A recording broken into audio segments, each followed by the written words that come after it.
constantly improving, and that's important. We're working on the things that we need to work on. It's just a matter of to continue improving and to push forward. You know, we have a lot of big games coming up. You know, 2 weeks from now we're going to be on the road playing Cal Poly, who is the #1 team in Western, I guess. So lots of big things to look forward to.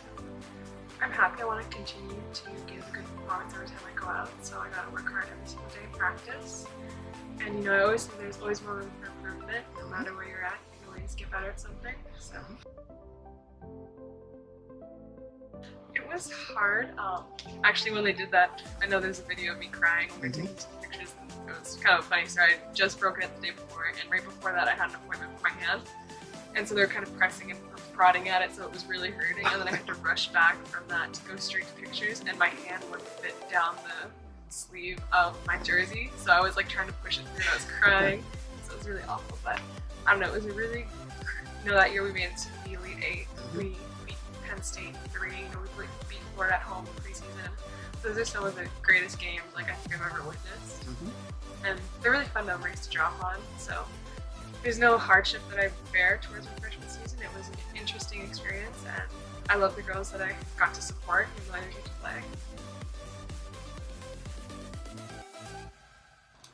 Actually, how I started playing volleyball was kind of a fluke.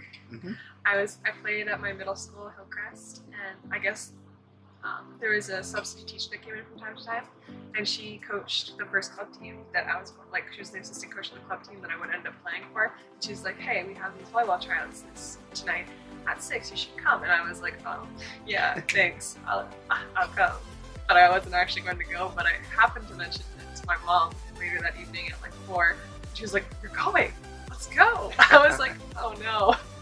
And so I went, I tried out, I got a spot, so I just kind of started playing, and it was kind of a fluke. But I guess what led me to play volleyball more so than basketball was the fact that I ended up like kind of specializing in that earlier.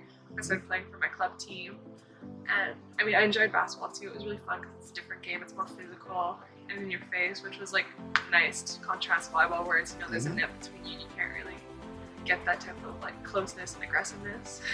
But yeah, that's kind of how I started playing volleyball.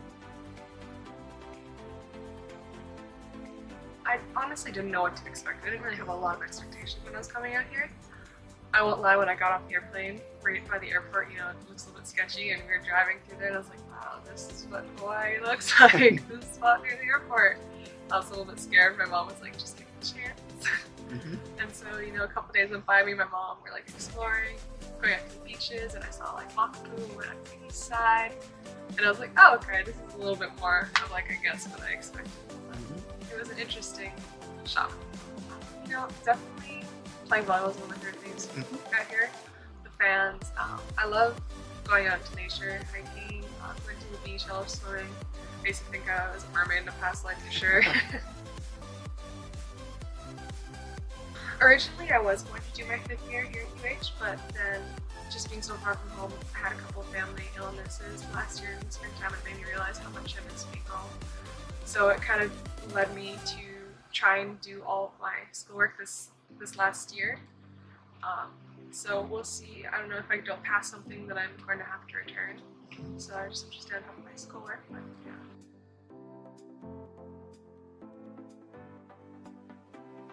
I have always been an animal lover, and I guess my biggest inspiration growing up was Steve Irwin and Ingrid Visser. So I'd love to work in animal advocation, educating the public on animals, perhaps some research. I'd love to be like Steve Irwin or like Ingrid Visser. I'd love to do a little bit of time, you know, in Australia with the kangaroos, or in New Zealand with the orcas, Africa with the lions. I don't know. I'd like to go a lot of places and do a lot of things.